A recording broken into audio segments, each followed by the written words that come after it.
శ్రీమాత్రే నమః. నమస్తే గురుగారు. చాలామంది ఉపవాసాలు చేస్తూ ఉంటారు. కార్తీక మాసం అని, మార్గశిర మాసం అని, ఏకాదశి అని రకరకాల ఉపవాసాలు. కొంతమంది పళ్ళు మాత్రం స్వీకరించి ఉపవాసాలు చేస్తూ ఉంటారు. అసలు ఉపవాసాలు చేయొచ్చా? ఉపవాసాలతో ఉన్న ఫలితాలు ఏంటి? కొన్ని మాటలు మాకు తెలియచేయగలరా? తప్పకుండా. చాలా మంచి. అసలు భోజనం చేశారా ఇవాళ? చేశామండి. చేశారు కనుక ఈ ఉపవాసం గురించి మాట్లాడుతున్నారు. ఉపవాసము అన్న ఒక చర్యకు ముందు నేనేం చేస్తున్నాను దాని అర్థం తత్వం అర్థం చేసుకుంటే సరైన పద్ధతిలో చేయడానికి అవకాశం ఉంటుంది. చాలాసార్లు దీపం ఎందుకు వెలిగించాలి, ధూపం అని చెప్పుకున్నాం. ఉపవాసము అంటే అర్థం ఏమిటి? ఉప అంటే దగ్గర, వాసం అంటే ఉండడం, భగవంతునికి దగ్గరగా ఉండడం. ఏడాదంతా కొట్టుకుపోతూ ఉంటాం. కనీసం వైకుంఠ ఏకాదశి, మహాశివరాత్రి నాడు ఉపవాసం చేయమన్నారు. తత్వపరంగా చూస్తే ఆ రోజంతా భగవంతునికి దగ్గరగా ఆయన గురించి ఆలోచిస్తూ ఓ స్తోత్రము, ఓ మంత్రజపము, ఓ పూజో, ఓ అభిషేకము ఏదో చేస్తూ రోజంతా ఉండాలి. అది ఉపవాసం.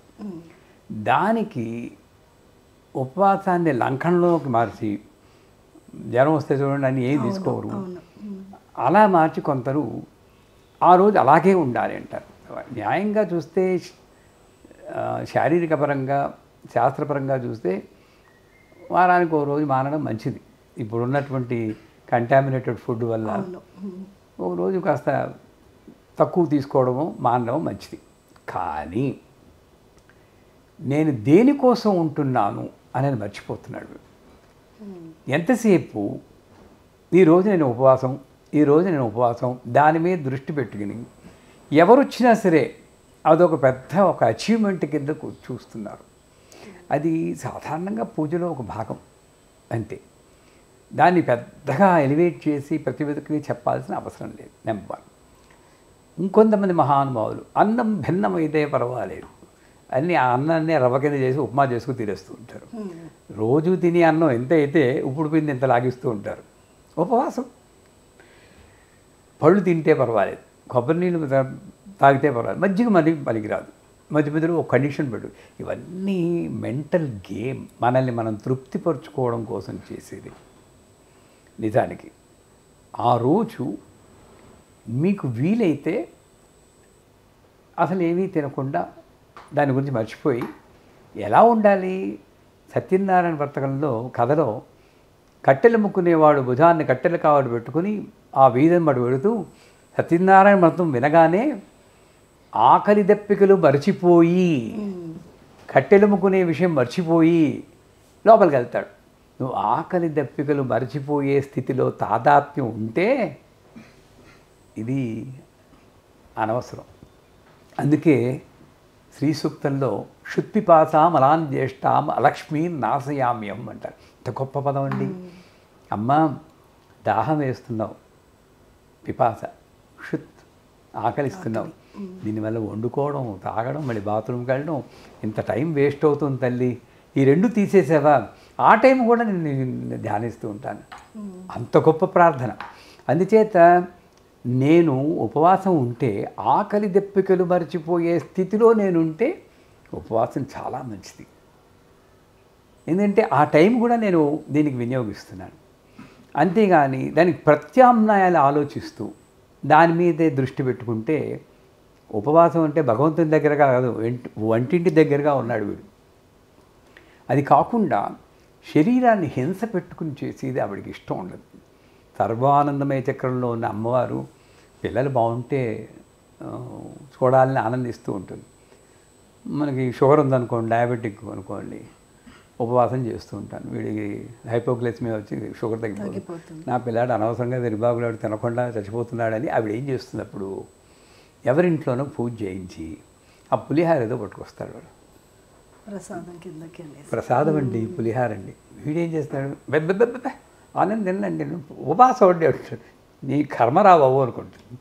అంచేత ఉపవాసం ఇంకొక సూత్రం ఏంటంటే, నా అంతటా నేను వెతుక్కోను, నేను వండుకోను. నా దగ్గరికి భోజనం వస్తే అది అమ్మ పంపించింది అని కృష్ణార్పణం తినడమే ఉపవాసం. అక్కడ నేను అహంకారాన్ని వదులుకుంటున్నాను, అమ్మకి శరణాగతి పొందుతున్నాను. అలా చేసి వాళ్ళు ఎంతమంది? అలాగని ఏ బర్త్డే పార్టీ చేసి కేకుకి వస్తే తెరమని నేను అంటలేదు. అక్కడ చేసేది పూజ, ఇచ్చేది ప్రసాదం, అన్నం నేను తిన్నాం. కొంచెం నిబంధనలు, మూఢనమ్మకాల్లాగా అనుకోండి, బ్రెయిన్ గేమ్ అనుకోండి, ఇవన్నీ వదిలిపెట్టి ఉపవాసాలు చేస్తే అప్పుడప్పుడు శరీరానికి మంచిది, ఏకాగ్రతకి మంచిది. అలాగని సుష్టుగా తినేయకుండా కాస్త ప్రాణం నిలుపుకోవడానికి ఇంత తినేసి శుభ్రంగా భగవంతుని మీద దృష్టి పెట్టుకు చేసుకోండి. నేను ఉపవాసం చేయనండి ఎప్పుడు. కొంతమంది అండి కాఫీ టీ అనేసి అది మాత్రం పుచ్చుకుంటాము ఉపవాసం చేసేటప్పుడు అని, దాంట్లో కూడా కాఫీ కొన్నిసార్లు పనికొస్తుంది, టీ అయితే టీ ఆకులు కనుక అవి తాగొచ్చు అని అంటారు. దాని మీద మీరేమనుకుంటున్నారు? అవి అసలు నువ్వు ఏమిచ్చో చూడకూడదండి. ఇప్పుడు ఏదో వస్తుంది అనుకోండి, ఆకలేస్తుంది తాగేసి పెట్టేయాలి. ఇది కాఫీ, ఇది టీ, ఇది జ్యూసు అని దృష్టి పెట్టేవంటే నీ దృష్టి తప్పింది. అది అసూక్ష్మం గ్రహించాలి. నేను న్యూజిలాండ్లో ఉన్నప్పుడు 10 రోజులు వరుసకి దసరాకి ఉపవాసం చేశాను. ఎలాగా? ఒక గ్లాసుడు పాలు తాగి, మజ్జిగ తాగి ఉండివ్వండి రాత్రి. మొట్టమొదటి 4 రోజులు మహాహింస పెట్టింది. నా ఎదుర్కొంటే మా ఆవిడ పిల్లలు ఆవకాయలు దొరుకుతుందే. ఒక రకంగా నాకు మంచి ట్రైనింగ్. 5వ రోజు నుండి ఈ బ్రెయిన్ ఏంది, వీడు ఇంక పెట్టడు అని సర్దుకుపోయింది, ఇంకా ఆకలి లేదు. కానీ 10 రోజుల తర్వాత వాడు భోంచేయమంటే మీరు నమ్మరు, అసలు భోంచేయబుద్ధి లేదండి. మళ్ళీ అంటే నేనేంటి, ఎలాగైనా నేను శరీరాన్ని నిలుపుకోగలను. కానీ దానివల్ల నాకు వచ్చింది పుణ్యమా పాపమా అంటే షుగర్ వచ్చింది. అంచేత అతి సర్వత్ర వర్జయేత్ అన్నాడు. నీ శరీర ధర్మాన్ని పాటించి నీ ఆరోగ్యం ఎలా ఉందో చూసుకుని దానికి తగిన మోతాదులో ఉపవాసం చేయాలి. వాళ్ళెవడో చేశారు అని చెప్పి శరీరాన్ని హింస పెట్టుకుని ఎలాగో ఒకలాగా ఉపవాసం ఉండాలనుకోవడం అంత మంచిది కాదు. ఈ రోజుల్లో ఆరోగ్యం చాలా ముఖ్యం, ఆరోగ్యం కూడా ఒక పుణ్యమే. అంచేత అలా భావించి మోతాదులో ఉపవాసం చాలా మంచిది. సో మన లైఫ్ స్టైల్ అనుకూలంగా లిజన్ టు యువర్ బాడీ అంటారు. దాని మీదగా వింటూ ఏది అనుకూలంగా ఉందో అది చేసుకోవటమే ఉపవాసం అనేది.